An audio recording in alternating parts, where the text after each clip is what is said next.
Oi, bom dia para você. Que Deus abençoe grandemente seu dia. Que seja aí uma terça-feira extraordinária, fora de todo o comum que você conhece, né?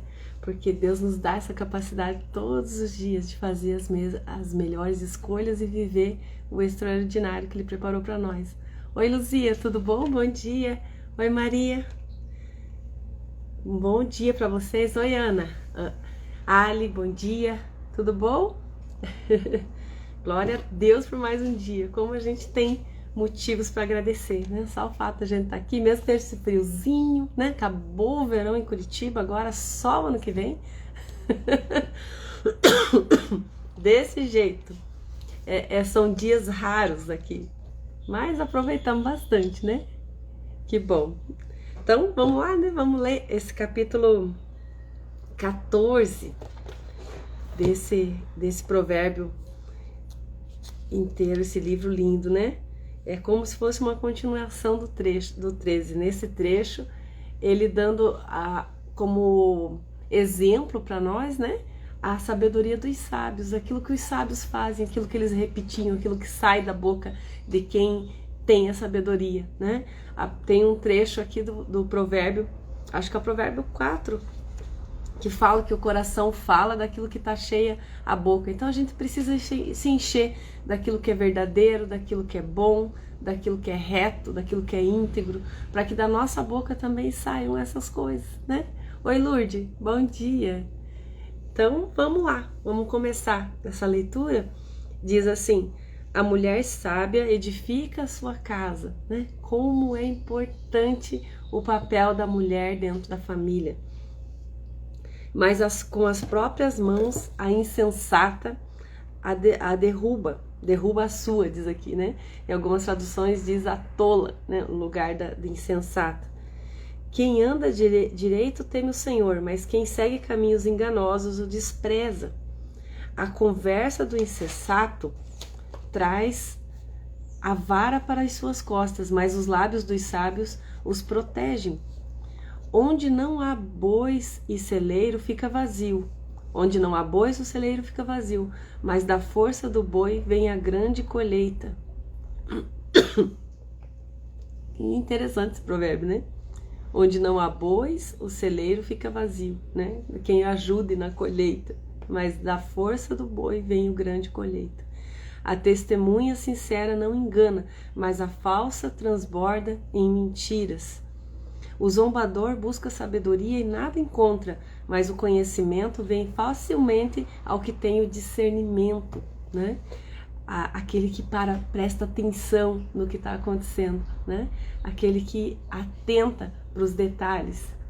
Oi, Rose, bom dia. Mantenha-se longe do tolo, pois você não achará conhecimento no que ele falar, né?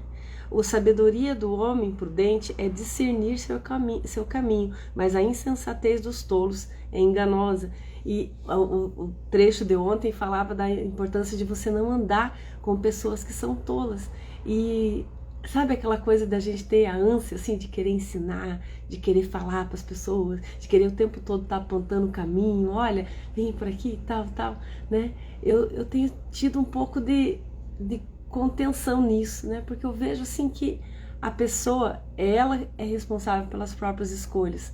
Você pode direcionar o caminho e falar, né? Quando houver essa oportunidade, mas a gente não tem ação sobre as outras pessoas nenhuma de fazer com que ela ande por aquele caminho. Mas a gente tem a opção, sim, de tirar ela do nosso círculo, daqueles círculos de amizade mais íntima, sabe? Porque são várias etapas de amizade.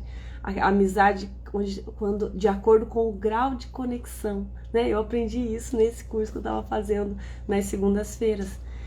Não quer dizer que você não ame a pessoa, mas você estabelece um nível de conexão de acordo com a afinidade, de acordo com o entendimento, com aquilo que é propício para aquele momento, né? Então, tem pessoas que vão fazer parte do seu primeiro ciclo de amizade, que é a da intimidade.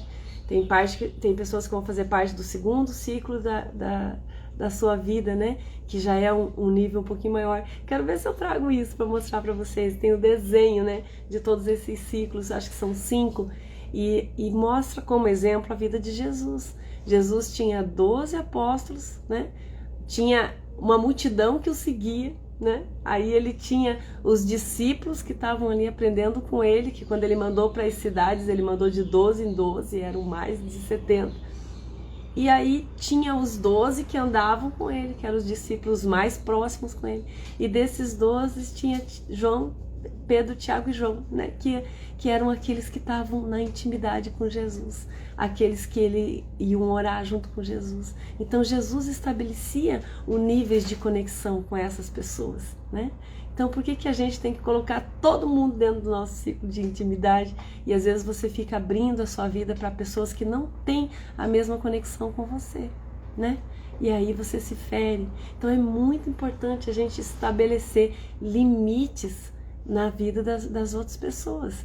E quando, às vezes a gente ama tanto uma pessoa, né? Você quer trazer ela na marra para dentro do teu ciclo de intimidade, mas não funciona, né? Porque ela não compactua das mesmas coisas, os mesmos princípios, as mesmas maneiras de você pensar. E aí começa a ter conflito e aí aquilo te dói, porque você quer que a outra pessoa pense diferente e não acontece, né?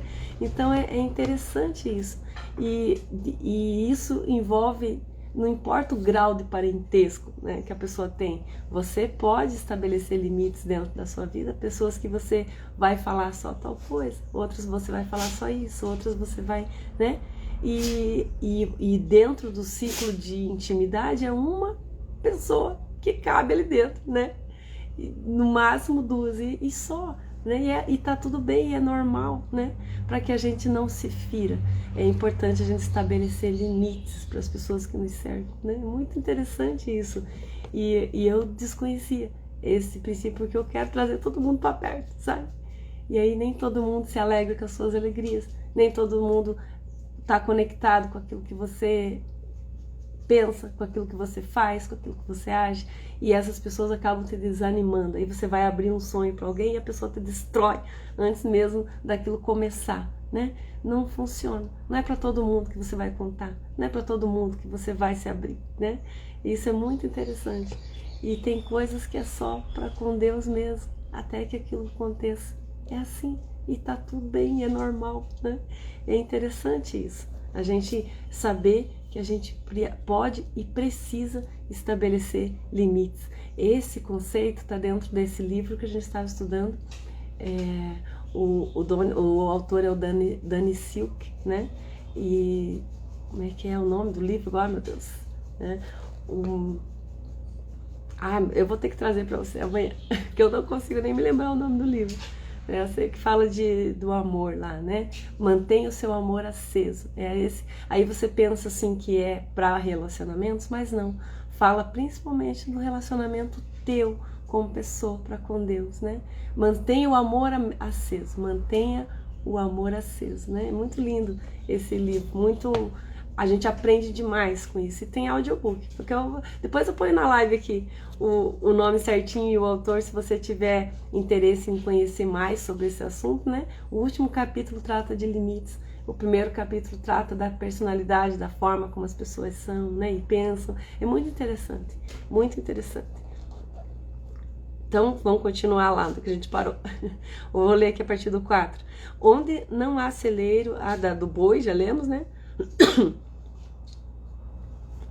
O zombador, já lemos. Aqui, ó, no 7 que a gente parou, né? Onde estava falando justamente isso. Mantenha-se longe do tolo, pois você não achará conhecimento no que ele falar. A sabedoria do homem prudente é discernir o seu caminho, mas a insensatez dos tolos é enganosa. Os insensatos zombam da ideia de reparar o pecado cometido, mas a boa vontade está entre os justos. Cada coração conhece a sua própria amargura, e não há quem possa partilhar sua alegria. A casa dos ímpios será destruída, mas a tenda dos justos florescerá. Sempre Deus falando, né, a respeito da diferença entre aquele que crê e aquele que não crê, aquele que escolhe a sabedoria e aquele que se afasta dela. Há uma grande diferença, né?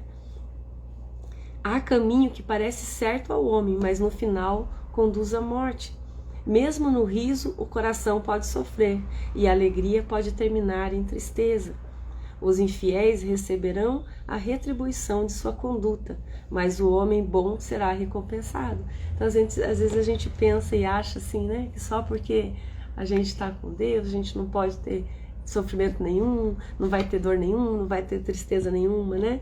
Mas acontece, e Jesus falou isso: no mundo tereis aflições, mas o que ele diz? Tende bom ânimo, porque eu venci o mundo. E no mesmo evangelho ele diz que nós podemos fazer coisas ainda maiores do que ele fez, e ele simplesmente andou sobre as águas. Então não há impossível para nós. O que manda é aquilo que está dentro da nossa mente, né? É ela que dá as diretrizes, a direção daquilo que você vai pensar, daquilo que você vai sentir, daquilo que você vai sofrer, né? Então a escolha é nossa, até o sofrimento é uma escolha. Você escolhe sofrer ou você escolhe entregar nas mãos do Senhor e deixar que o tempo resolva aquilo que você não pode resolver, né? Então é uma decisão a gente descansar em Deus, deleitar-se nele, deixar ele cuidar dos nossos impossíveis, né? Enquanto a gente vive o nosso dia de hoje. É bem importante isso.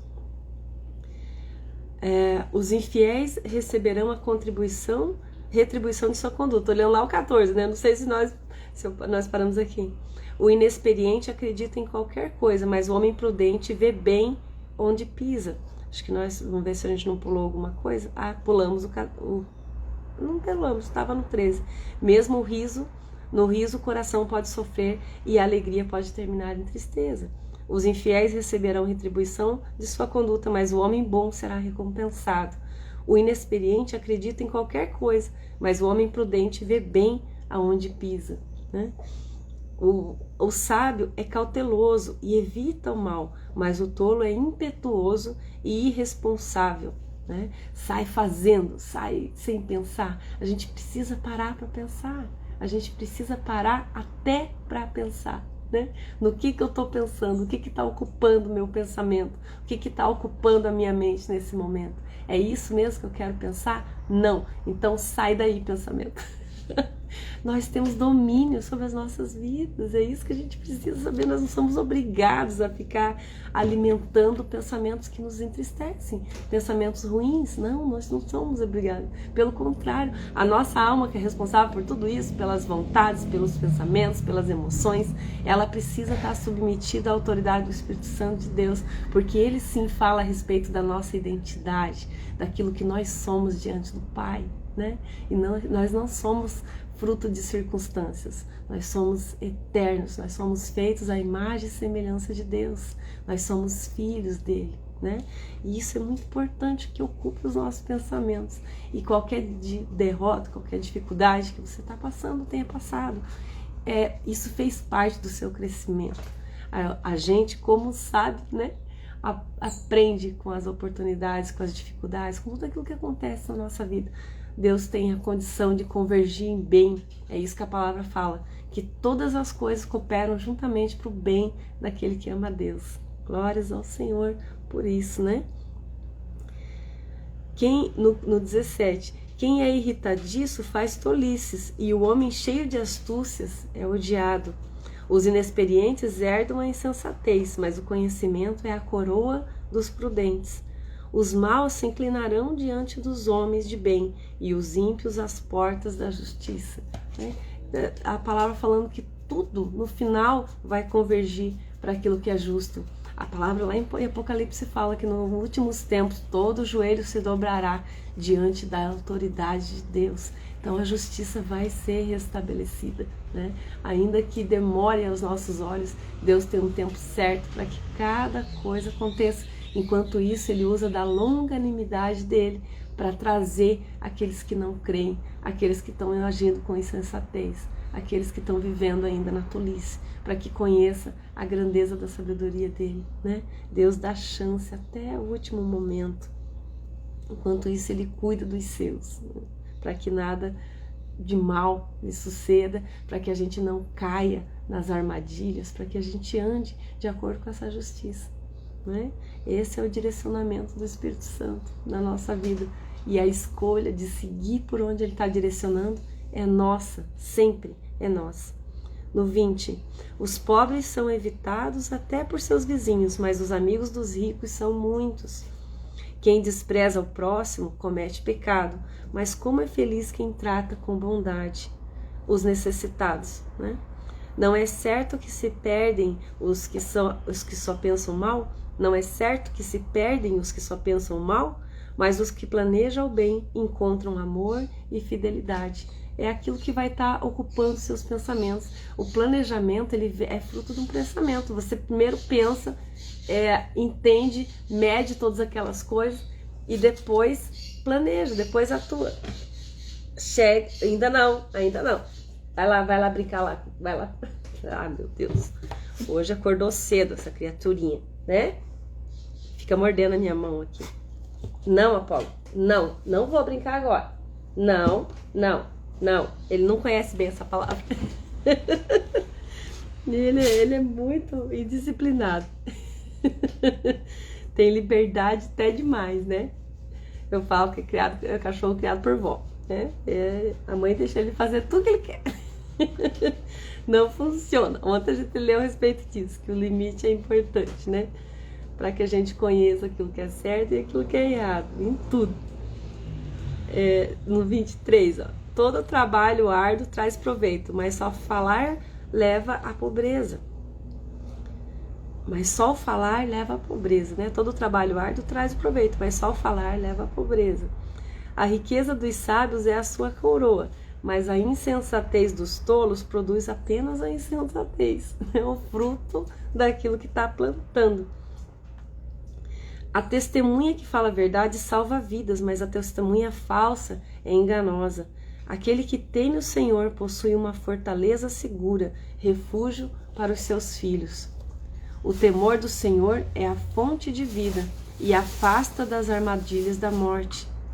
Uma grande população é a glória do rei, mas sem súditos o príncipe será arruinado. O homem impaciente dá prova de grande entendimento, mas o precipitado revela a insensatez. Mais uma vez ele falando da precipitação com outras palavras, né? Para que a gente consiga compreender a importância de parar primeiro, antes de tomar uma decisão, antes de falar, se aconselhar com pessoas que são sábias, né? Aqui nós já lemos, né, que a multidão dos conselhos, na multidão dos conselhos há sabedoria. Então a gente buscar pensar, conhecer mais sobre aquele assunto, né, para poder tomar a melhor decisão, pensar primeiro, né? O coração em paz dá vida ao corpo, mas a inveja apobrece os ossos. O oprimir o pobre é ultrajar o seu Criador, mas tratar com bondade o necessitado é honrar a Deus. Quando chega a calamidade, os ímpios são derrubados. Os justos, porém, até em face da morte, encontram refúgio. A sabedoria repousa nos corações dos que têm discernimento, o mesmo entre os tolos. Ele se deixa conhecer. Vou ler de novo, 33, né? A sabedoria repousa no coração dos que têm discernimento, e mesmo entre os tolos, ele se deixa conhecer. Até aquele que é insensato, aquele que não tem, que não está querendo nada com a sabedoria, reconhece onde está a sabedoria, né? A justiça engrandece a nação, mas o pecado é uma vergonha para qualquer povo. O servo sábio agrada ao rei, mas o que procede vergonhosamente incorre na sua ira, né? Aquele que faz o certo está fora de qualquer julgamento, não precisa temer a lei, nem a lei de Deus, né? Nós não precisamos ter medo de Deus, nós precisamos sim ter temor de Deus, que é a reverência, sabendo da grandeza dele, sabendo que ele é maior sobre nós, que nós somos limitados, que nós somos dependentes, que nós precisamos da misericórdia dele todos os dias. Como João falou lá nas cartas dele, né? Que aquele que diz que não tem pecado, já está mentindo, já é pecador porque já está mentindo, né? Todos nós somos pecadores, todos nós erramos, caímos, vacilamos, Mas Deus nos deu a graça, através do seu Espírito Santo, de se arrepender, de voltar de novo para o caminho, de fazer aquilo que precisa ser feito, né? Ele é o nosso professor, o nosso ajudador, o nosso guia. Nós é que decidimos escolher estar com Ele e andar segundo a sua direção, né? Para que tudo nos vá bem. Esse é o desejo do coração de Deus para mim e para você, que a gente encontre essa vida abundante que Ele preparou para nós. Amém? Que Deus abençoe grandemente o seu dia. E amanhã, dia 15, metade do mês praticamente, né? A gente começa de novo, continua lendo no capítulo 15, essas instruções dos sábios para a nossa vida, para que a gente encontre cada dia mais essa sabedoria de Deus e aprenda a andar segundo ela, né? Você viu quanta coisa a gente encontra num único capítulo, quanta sabedoria envolvido, e a gente nunca vai assimilar tudo de uma vez, nem conhecer tudo de uma vez, mas se um único versículo a gente conseguir aplicar no dia de hoje, vai ser uma bênção, pode ter certeza. Beijo, beijo, Mone. Que bom que você tá aí. Tudo de bom para vocês. Até amanhã, gente, se Deus quiser. Às 6h16, estamos aqui de novo.